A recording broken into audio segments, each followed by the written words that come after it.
La brigade financière a perquisitionné mercredi le siège parisien du Rassemblement national dans le cadre d'une enquête sur le financement des dernières campagnes électorales du parti. La Cour européenne des droits de l'homme a reconnu la Russie coupable de multiples violations des droits humains en Ukraine et du crash du vol MH17 en 2014. L'extrême droite climato-sceptique au Parlement européen est en position de faire dérailler l'objectif environnemental de l'Union européenne en 2040. Le siège parisien du Rassemblement national a été perquisitionné mercredi par une vingtaine de policiers de la brigade financière et 2 juges d'instruction. Cette opération s'inscrit dans le cadre d'une information judiciaire ouverte en juillet 2024. Celle-ci porte sur des soupçons de financement illicite des campagnes du RN à la présidentielle et aux législatives de 2022, ainsi qu'aux élections européennes de 2024. La Commission nationale des comptes de campagne suspecte le parti à la flamme d'avoir eu recours de manière excessive à des prêts de particuliers et d'avoir gonflé certaines sommes pour obtenir un remboursement plus important par l'État. Le président du Rassemblement national, Jordan Bardella, a fermement condamné la perquisition, dénonçant une opération de harcèlement et un acharnement. Cette descente de police survient un jour après que le parquet européen a ouvert une enquête pour des soupçons d'irrégularité financière concernant Identité et démocratie, le précédent groupe du RN au Parlement européen. À Marseille, au moins 110 personnes ont été blessées dans un incendie de forêt qui a progressé rapidement, détruisant près de 700 hectares, menacé 2 arrondissements du nord de la ville et enveloppé la cité phocéenne dans un nuage de fumée épais toute la journée de mardi. Ce mercredi, l'incendie n'est toujours pas fixé, des reprises de feu ont été constatées pendant la nuit. Selon les autorités, quelques 1000 pompiers ont été déployés au plus fort de la crise. Au moins 400 personnes ont été évacuées et relogées dans des gymnases pendant la nuit. Le maire de Marseille, Benoît Payan, a annoncé ce matin le déconfinement du 16e arrondissement de la ville tout en appelant à la prudence face aux résidus de fumée. Le trafic aérien interrompu ce mardi pendant toute la journée a repris en fin de soirée. Les liaisons TGV depuis et vers Marseille ont quant à elles été rétablies ce mercredi aux premières heures de la matinée. Des semaines de canicule combinées à des vents violents ont augmenté le risque d'incendie dans le sud de la France, plusieurs d'entre eux s'étant déclarés ces derniers jours. Un second fait d'ailleurs toujours rage autour de Narbonne. Au Texas, le bilan des victimes des inondations du 4 juillet dernier s'est encore alourdi. Au total, 109 décès ont été confirmés à travers l'État, dont 94 dans le seul comté de Kerr, incluant 27 victimes dans le Camp Mystic. En outre, environ 161 personnes sont toujours portées disparues selon les autorités locales.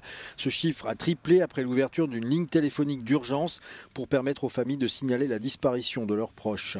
Le temps presse désormais. Des équipes dans des aéroglisseurs, des hélicoptères et des centaines de bénévoles participent à l'une des plus grandes opérations de recherche et de sauvetage jamais menées au Texas. The primary job right now continues to be locating everybody who was affected by this flood. There still remain those who are missing. We have to find every single person who's missing. Des machines lourdes sont utilisées pour couper les arbres tombés, creuser les berges des rivières et dégager d'énormes tas de débris dans cette course effrénée pour retrouver les disparus. Les autorités cherchent aussi à savoir ce qui n'a pas fonctionné dans le système d'alerte alors que le niveau de la rivière Guadalupe montait très rapidement. Les dommages sont estimés entre 18 et 22 milliards de dollars avec des infrastructures, campings, habitations et entreprises, pour certains totalement anéantis par les inondations. Des exécutions de civils et de militaires ukrainiens en dehors des combats, des actes de torture ou encore des déplacements injustifiés de civils.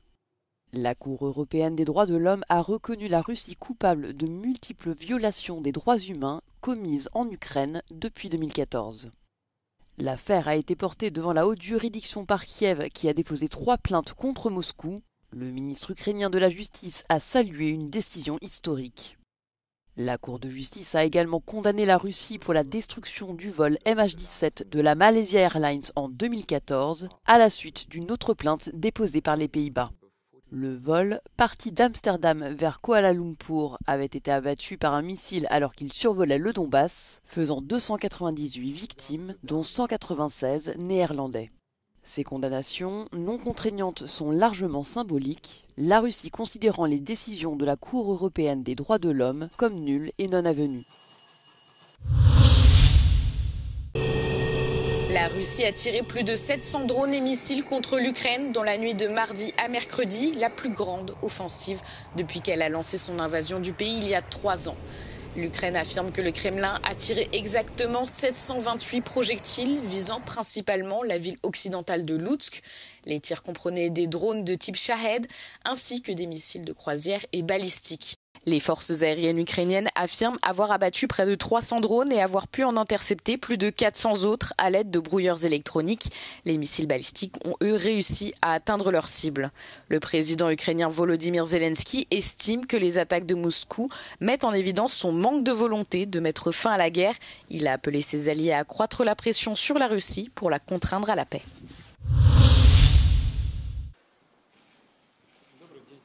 Vladimir Poutine a donné son feu vert pour que des étrangers puissent officiellement s'engager dans l'armée russe. Objectif affiché, renforcer les rangs sans recourir à une nouvelle mobilisation de citoyens russes impopulaires et politiquement risqués. Depuis plusieurs mois, Moscou fait face à des pertes importantes en Ukraine. Pour continuer l'effort de guerre sans raviver les tensions internes, la Russie ouvre ses portes à des volontaires venus notamment d'Asie centrale ou d'Afrique. En contrepartie, ces recrues peuvent obtenir un passeport russe et une compensation financière. Mais cette manœuvre soulève aussi de nombreuses questions sur l'usage de mercenaires et la place des étrangers dans un conflit qui reste fondamentalement russe.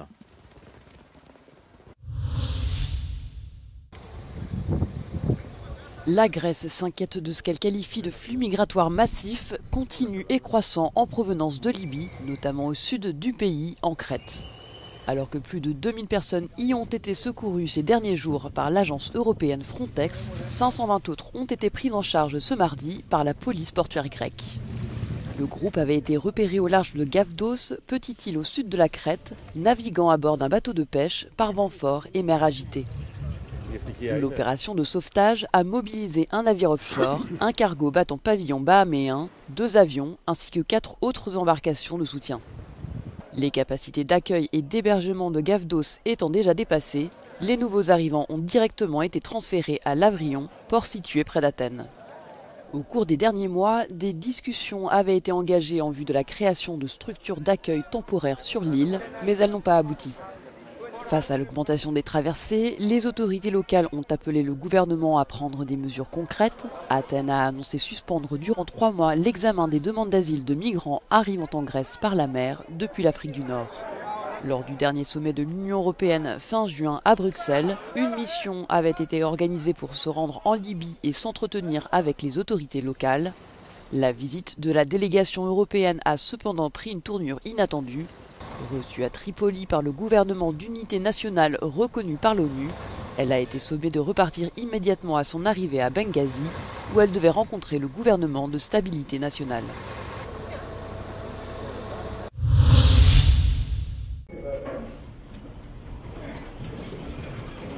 La société civile et les médias sont confrontés à des défis croissants dans l'UE, alerte le rapport sur l'état de droit. Ce rapport de la Commission prend le pouls des institutions démocratiques dans les 27 pays membres grâce à 4 piliers. La justice, la lutte contre la corruption, les médias et la séparation des pouvoirs. There is no progress in respect of many specific recommendations, and of course that is a concern. And so where we find that the space within which civil society operates, or where we find that has narrowed, for example, or where we find that the media are under undue pressure and influence, then we have to call that out.